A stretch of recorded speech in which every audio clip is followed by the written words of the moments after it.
from the start. Okay, so I'm just going to repeat the questions if you do listen to this recording perhaps a bit later. So the first question is, when will we start with our past papers? Well, we're going to start today. And the way that we're going to approach this is we're going to really go slowly through the past papers and have a specific objective per lecture that we're going to try and cover. For instance, today, we're just going to read through one of the past papers and see how we typically approach one of those past papers, some of the notes that we have to make, to try to make note of and see if we understand that. And then we will cover the design. And that's the only thing that we're going to do today.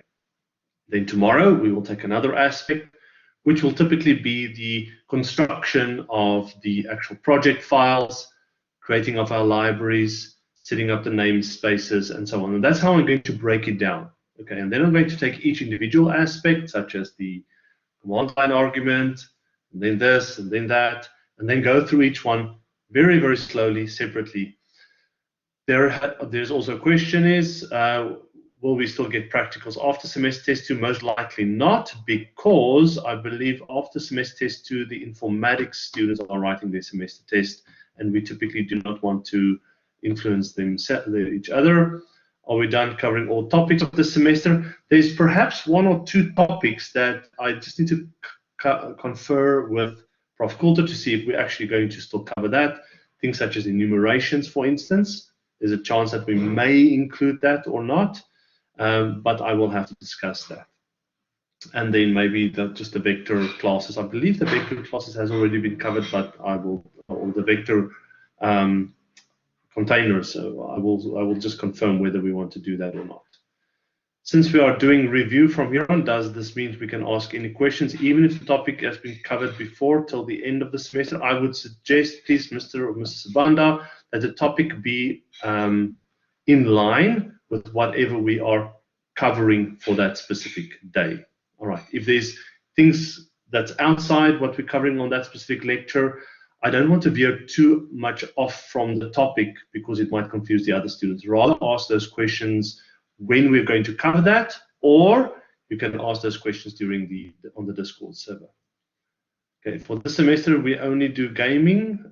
Yes. Next semester will we be building games using object-oriented programming? Not so much gaming, but definitely programs with object-oriented programming. That would be okay. Is the exemption percentage still 70%? I'll have to confirm with Prof. Coulter. I can't remember exact exemption percentage. Let me just make a note of that so that I can exemption percentage. I'm not 100% sure. It might be 70%. All right. Is this week's prac our last prac, or will we get a past paper as possible prac after this week's? Yes. Okay. So there is still. We will probably have one more prac coming out at the end of the week for the week after. Okay. And I think at that point we will not have any more time to do more pracs. Okay. Remember, there's still VPL exercises as well that you guys can do. Okay. So let's get to our prac that we're going to work through, and this prac, or this assessment that I'm going to share with you, is based on last year's exam paper. So the actual exam paper, let's quickly just share that on the screen so you guys can have a look at it.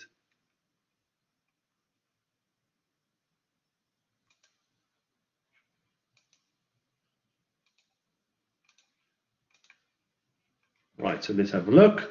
So this is the exam paper. Normally it has a front cover like this, and in the semester test and the exam, you guys will be able to get access to this electronically, meaning you will log on to Eve, you will get the actual paper on Eve like you normally would do for the pracs, and you can actually start working through this. Obviously, the submission will be a lot different in the semester test and the exam because we're going to make use of the VPL. Okay, then there's a mark sheet. Now, the mark sheet for this semester will definitely be a little bit different, although some of it will be the same. For instance, in the VPL system, there is a problem with using command line arguments.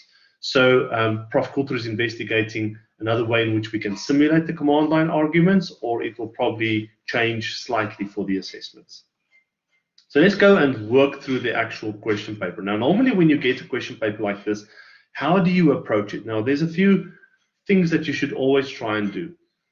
If possible, and we will hand out question papers or physical papers to you during the semester test and the exam, is just to read through the question paper yourself. Take it relaxing, read through it, try and build up a little bit of an image in your mind of what this game or solution is supposed to do. And then you're going to later on start making a few notes when we go through it a second time. So the first time, just read through it. Once you've read through it, we will go through it a second time and we will take specific note of a few important aspects. So let's read through it. This one says SRI, epidemic modeling, and it's again in this fictional world called Utopia. The Utopian Department of Health has contracted you to develop an SRI, which is susceptible, recovered, infected based epidemic modeling software system to better prepare for such situations in the aftermath of the event. An SRI model consists of modeling the random motion of people who are classified as being either susceptible to infection, recovered from infection, or infected. So these are first three things that we already take note of. So there's people that are susceptible to infection, recovered from infection, or are currently infected. Right? There's always a little bit of a picture here that should give us some visual clues, and we can see from the picture a few things. Firstly, the white circles are those that are susceptible. The recovered ones are the double circle. The infected ones are the dark circles. And then there's an infectious radius, which is the large circle like that. Okay, so obviously we can see just by looking at this, there's a number of characters or actors in this model that is going to play a role here. Can you see that there's no mention about a player or anything like that? Let's just pause quickly here and let me just make I think an important observation.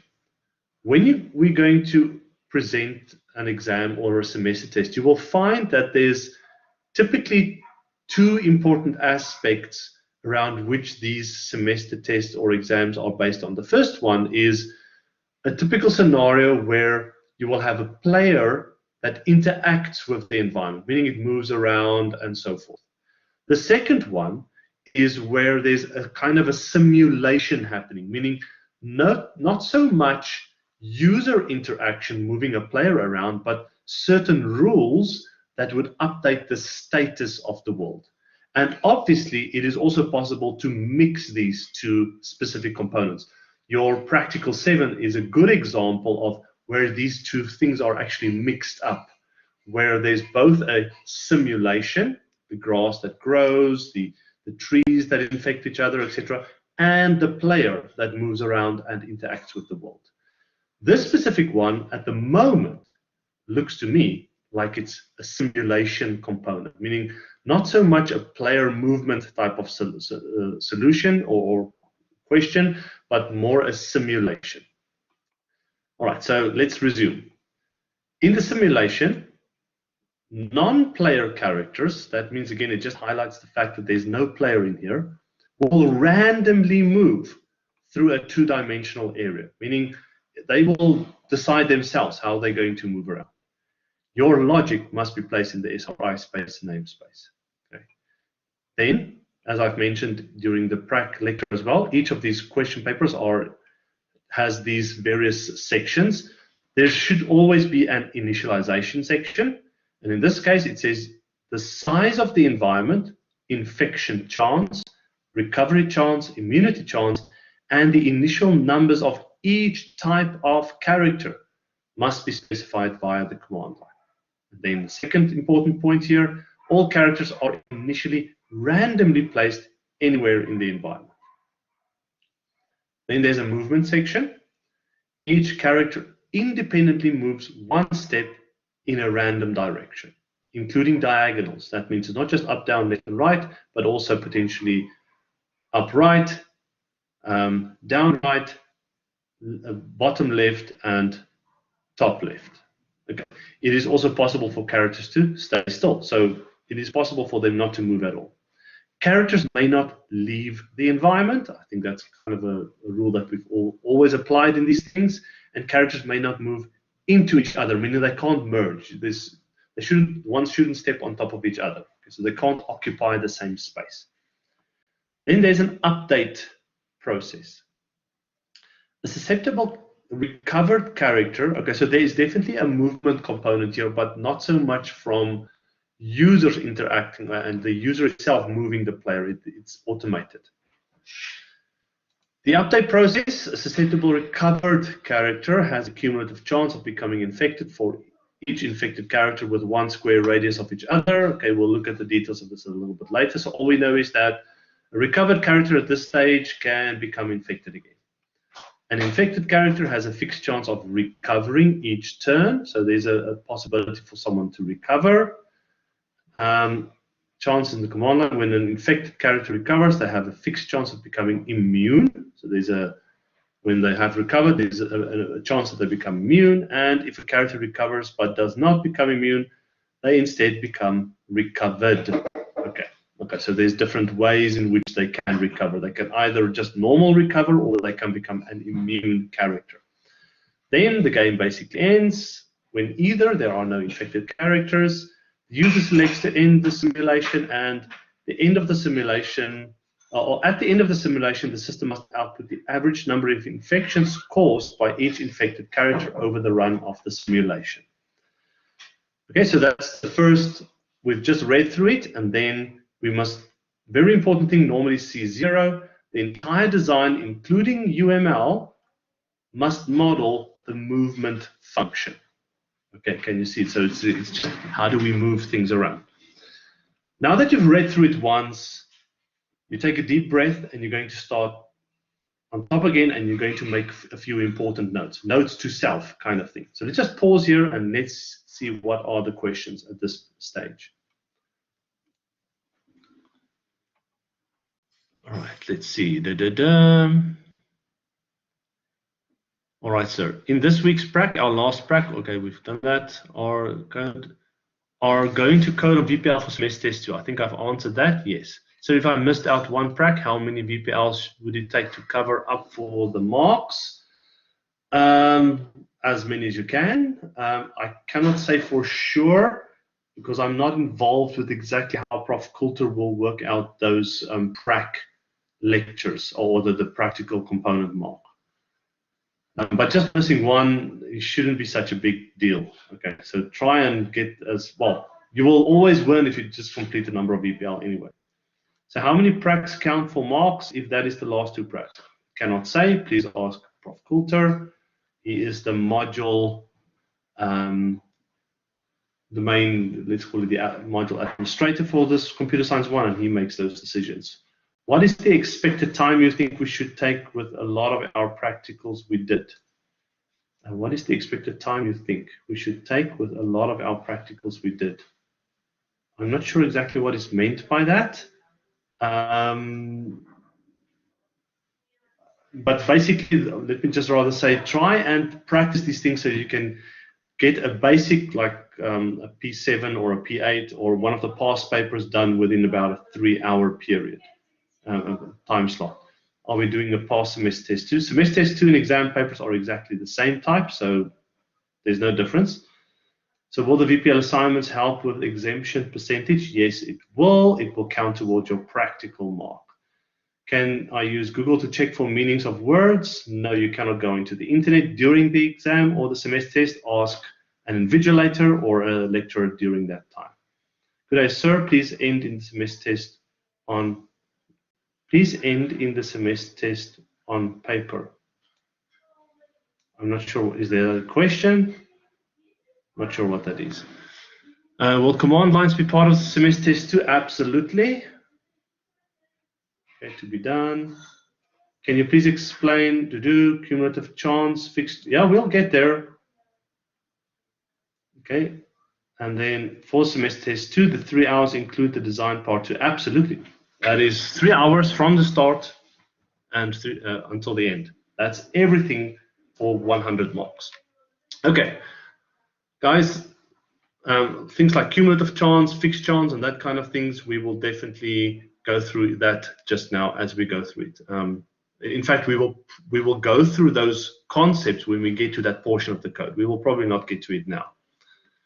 Another question is, do we have to memorize all the libraries before we write? I'm not sure how you want to memorize the libraries. You should, by experience, already know certain functions come in certain libraries.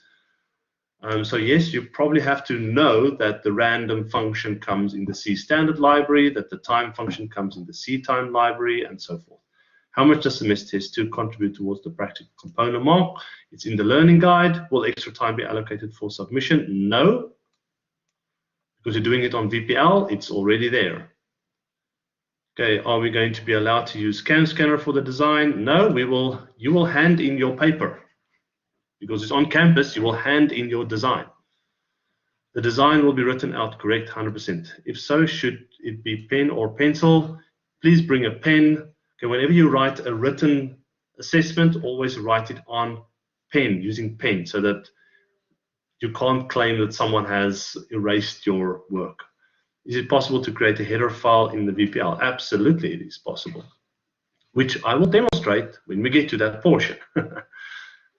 Okay, so let's have a look again. Let's go through it now full slowly. Let's make a few notes. I'm going to use my typewriter here to make a few notes.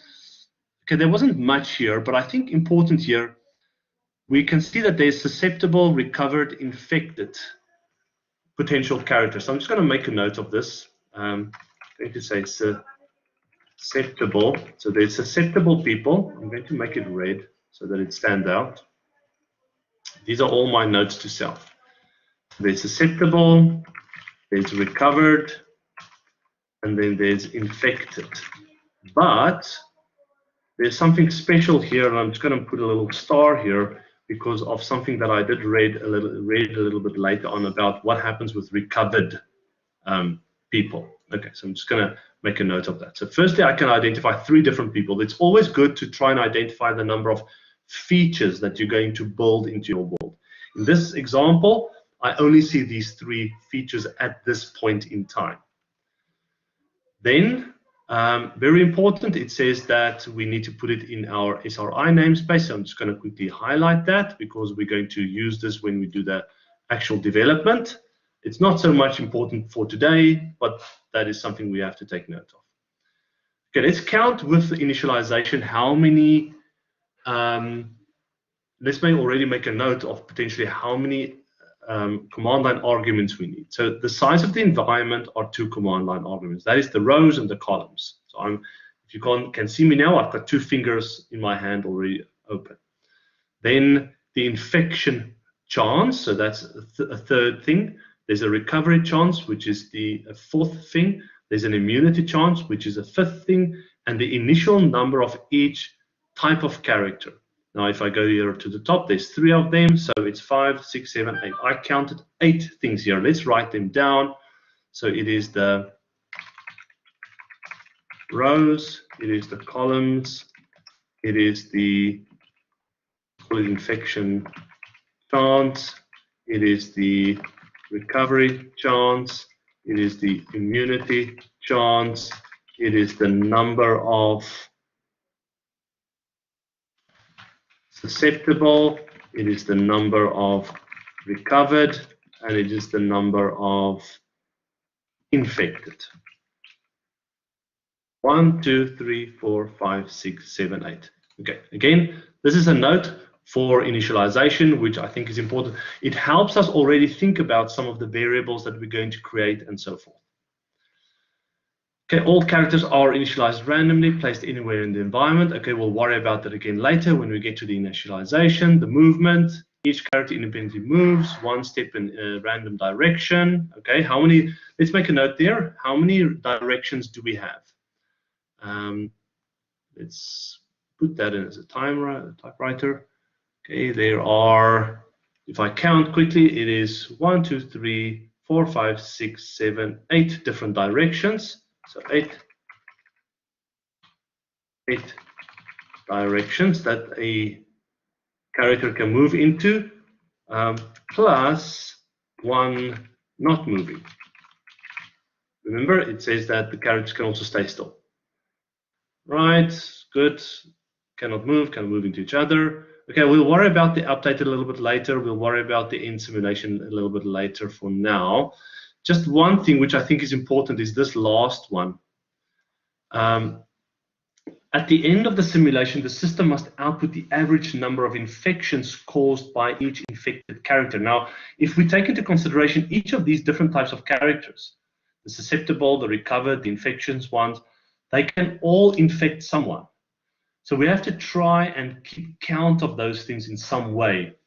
But it has to be per character, and then we have to try to get the average of that afterwards. So we have to think of a clever way in which we're going to do that. And I've got something in my head of storing those things separately per character and maybe keeping track of that, so we eventually can do a sum and then figure out what the average of that is. It's quite a challenging one, that. So just at the back of our mind, let's keep that in line. Okay, so I think for now, let's focus on the design. Let's see what the focus of the design is, because that is our first step. Don't get bogged down too much on the details yet. Just get a high overview, and then the first thing is let's focus on it. So the design must model the movement function. So we have to try and model the movement function. So it's effectively these things. Each character independently moves 1 step in a random direction. It is also possible for characters to stay still. Okay, so let's just put that into my problem description so that we know that we are going to focus on that. So characters must be able to move in a random direction or stand still. The characters cannot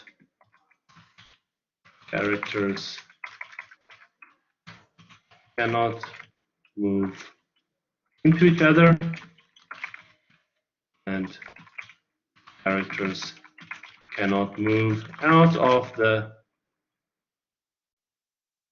Okay, sorry, stop sharing. Yeah, sorry, I just want to quickly share a word.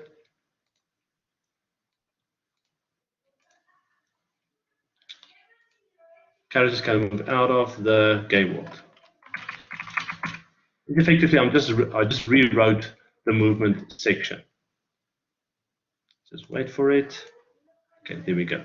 So let's pause there for a bit. Let's just quickly see what questions. Otherwise, I lose my train of thought if I get interrupted so many times. Okay, plus, okay. So can we bring our own paper to make notes on the side, or will it be provided? We will provide you with paper. If the use of internet is not permitted during testing, perhaps there should be a glossary on the paper. A glossary of what? No. Prof. Kuto says that the exemption percentage semester marks 70%. Okay, thank you very much. Plus the file name for the command line arguments. Okay, Patel. What about the file name for command line arguments? Not sure what that means. But yeah, command line arguments are included in the semester test and the exam. How do we work with command lines argument in the VPL system? That is not known yet. So Mr. Mashlango, that's a good question. We are currently struggling with that. So we will provide a workaround on working with command lines in the VPL. Tomorrow, I'm going to start in the VPL with the system, and we will just simulate the command line using normal C-ins at this point in time. Okay, so for now, we're going to pause that. I need a tutor around APK, all right, not the forum for this. You can ask the invigilator the meaning of something, then clarifies it exactly. So how do we get 8 directions? Well, 1, 2, 3, 4, 5, 7, 6, 7, 8. Can you randomly generate a number between 1 and 8? I believe you can. All the years of memorizing fighting game inputs. Yeah, okay. Please keep the chat content related, okay, including diagonals. So like, are you asked to make a program the golf players use to keep track of their score? You can ask how scores in golf work. I'm not sure. Can't see the screen. Okay, should there be an extra command line argument for the file name? Oh, I understand. We're not making note of that now. The only reason why I'm making note of the command line arguments, obviously, argv0 is always the file name. But this is just notes to myself. This is not programming yet. This is nothing like that. argv01 is always the file name. Okay, argv1 will then be the first one that we're actually going to use, etc. So I've been doing VPL exercise. The VPL runs slower when executing, then code blocks. Will this affect us with regards to time? I'm not sure. I don't think it should be. You will be surprised on the speed. Put it this way, at least with the VPL, everybody has the same speed and the same thing, where with code blocks, it is sometimes a bit strange. Some computers are a bit faster and slower, so that's why we want to rather use VPL. How much time should we allocate for our design? Well, design that's a good question. Let's just pause there. Let's see if we can answer that. That's 10 out of 100 marks, so that's 10%.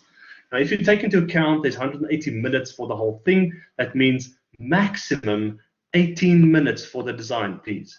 Do not spend more than 18 minutes for your design, otherwise you're not managing your time very well. In fact, I would recommend that you take the design up to just before the UML, because up to that point it can go fairly fast. The UML normally takes a little bit slower, so do that first 4 sections in the design first.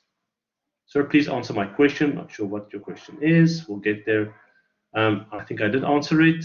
Guys, I will get to the questions at a time. I cannot keep on interrupting myself when I'm doing the class, okay? So I will try and go through each question on my own. That's what I was going to ask, okay? We use the lab, okay? Mara, guys, what are the command line? Okay, command line arguments. Look at last week's tutorials. Can the VPL server crash? And if it does, what will happen? Then we will make a plan. Then we will use Eve and code blocks. Watch previous lectures. Okay, if you watch tutorials and lectures, you will know what that is. Okay, right. So let's move on. Let's just put our code quickly on so that people watching this at a later time can actually see the code. Stop sharing that. In fact, I'm going to just share my whole application screen. It will make it a bit faster for me to switch between these things. Time. All right, so this is the code. For those viewing this lecture at a later stage, you will need this for the late viewing register, PPR196T. All right, PPR196T. Let's move on. Okay, now for the input and output, we're going to have to focus on this function. When we get a function takes in certain types of inputs and it takes different types of mechanisms. Now, the input description here means we're going to probably have to get the array world as a description.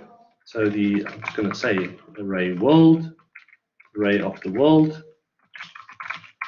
this description, and we're going to use this as let's say an array parameter.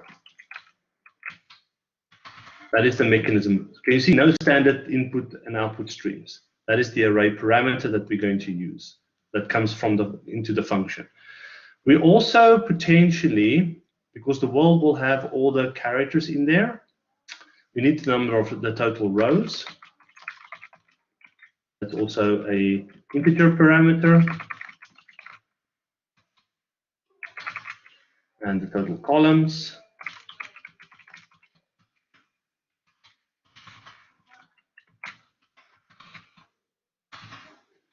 And is there anything I'm missing? Just trying to think.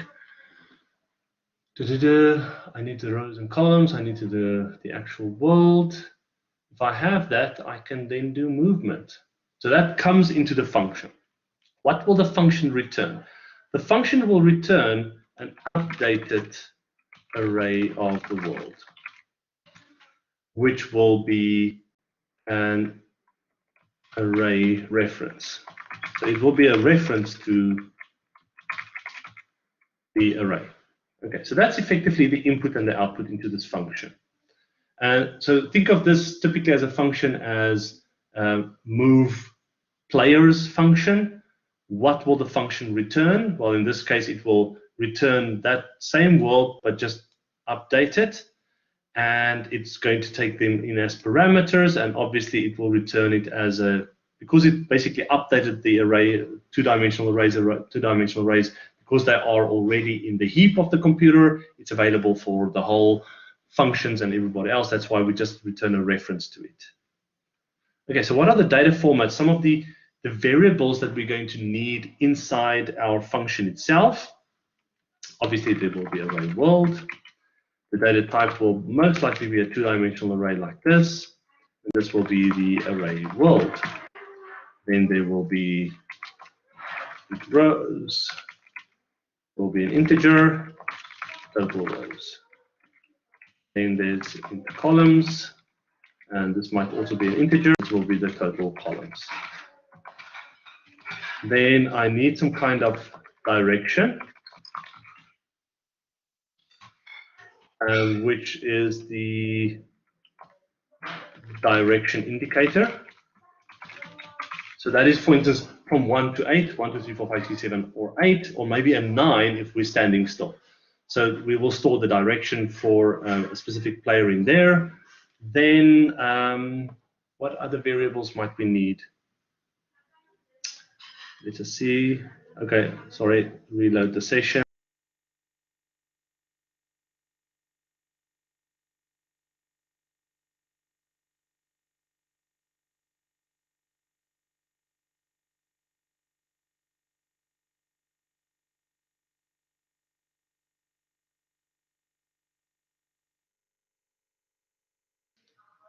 Okay, let's try.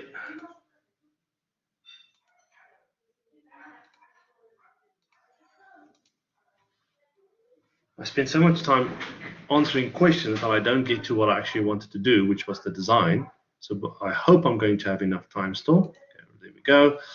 There's direction. Direction will be a random number. And I need a temp array. Temporary array. When you model these movements, it's always good to have that in a temporary array instead of the actual one. Still blank. Okay, guys, refresh, refresh. Just refresh. Okay.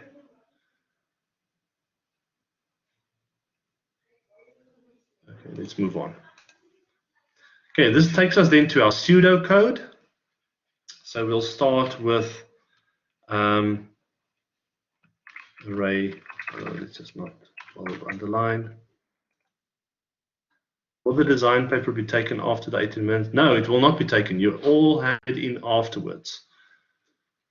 Okay. So let's see. Array temp. It's a new array. Then I just want to think, do we make a copy of this? No, we're not going to make a copy of this. And then I'm going to say for each cell, then if character, oops, let's go back.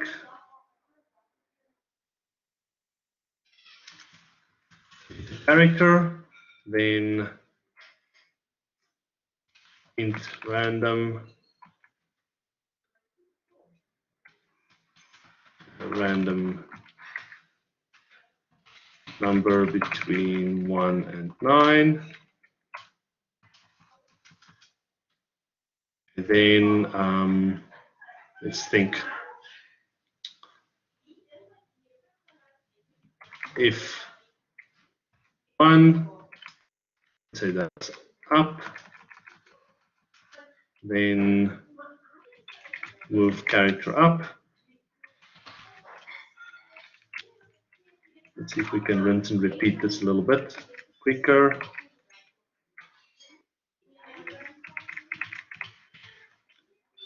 Okay, so let's say 2, it's going to move upright. Let's say 3, it's to the right. Okay, it is still going.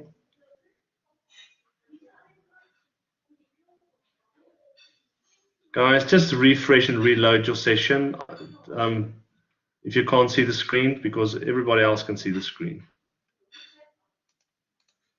So which place must the header of the arrows point? Probably other way around. Yeah, probably better to indicate that there's a random number going into there. Okay, move character to the right, down right, move 5, it will be down, 6, down left, 8, sorry, 7, we'll move left, 8 will be top left, and this is probably not the best way of doing it. Don't do anything, don't move.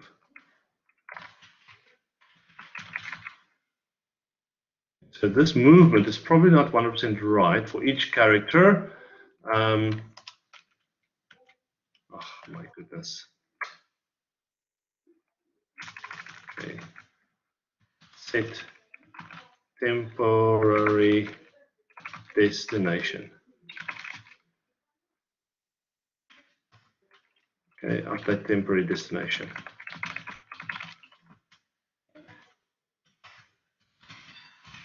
Based on below. That's the best I can do for now.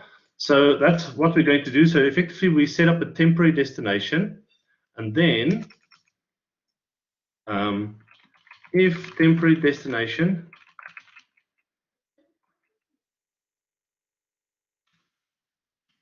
is in world, come on guys, I'm not going to keep on repeating refresh. It's your job. I cannot keep on moving back. There's 2 minutes, a few minutes left for this, and I want to see if temp destination is in the world. Then we're going to do some stuff. If temp destination is empty, then move character into, I just want to think, do we really have to make use of a temporary array here? I can just move it into the actual world. So I'm just going to say, no, we have to make use of a temporary array. Move character into temp array location. So effectively, we update the temporary array's location. And I think that's about it. So if the intent destination is in the world, if the temp destination is empty, then move the character. That's effectively how we're going to model the movement of the player. So what we normally, guys, do when we look at this, we look at your pseudocode, and the same with the UML, and we basically want to see that you think through the process. Obviously, it cannot always be perfect, and obviously it's not 100% the same as your C++ code, but we want to see that you make an attempt, and was there a good attempt at making this? So that's what we're trying to do here. Let's go to our UML now. Oh, clearly disturbing the lesson. Leave the session, join again. Okay, right. So I'm going to create the UML drawing here. I'm going to put it on my desktop. And I'm just going to say lecture. I'm going to use diagrams.net to help you with this. So, okay, get rid of that.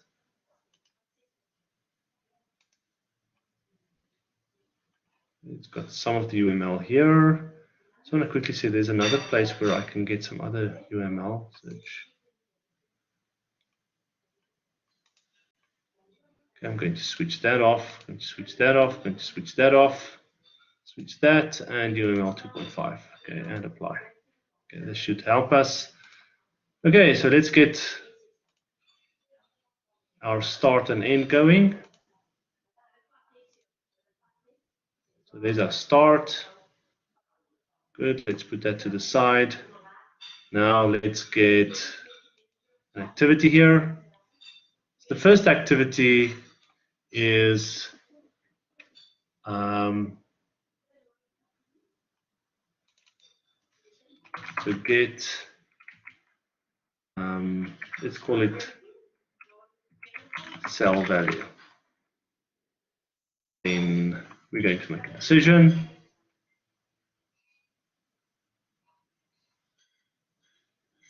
Where's our decisions? Here we go. And after that,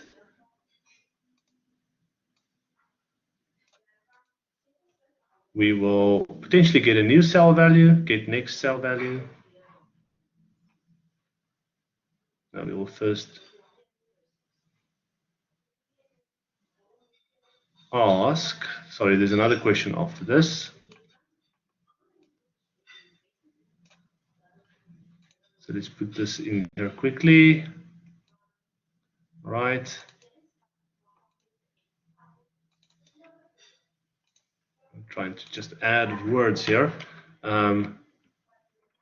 Non-character value. So that means it's a cell without a character. And then we're going to ask whether there's more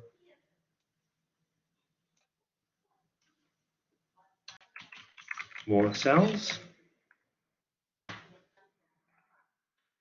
No more cells. And then potentially have something here that flows out of here. No more cells. No more cells. Okay. So if it's a character value, then we're going to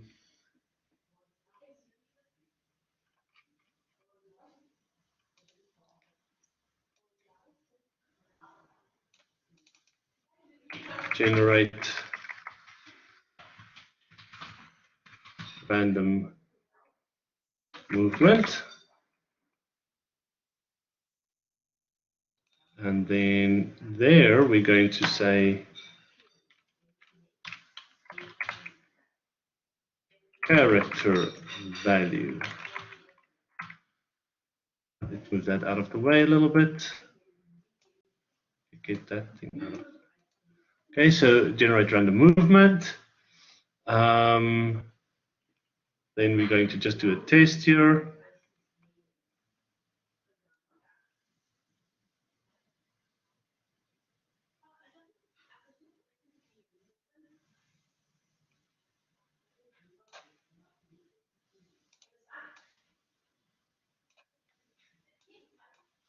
Okay, how much time do we have? Well, our time is nearly up.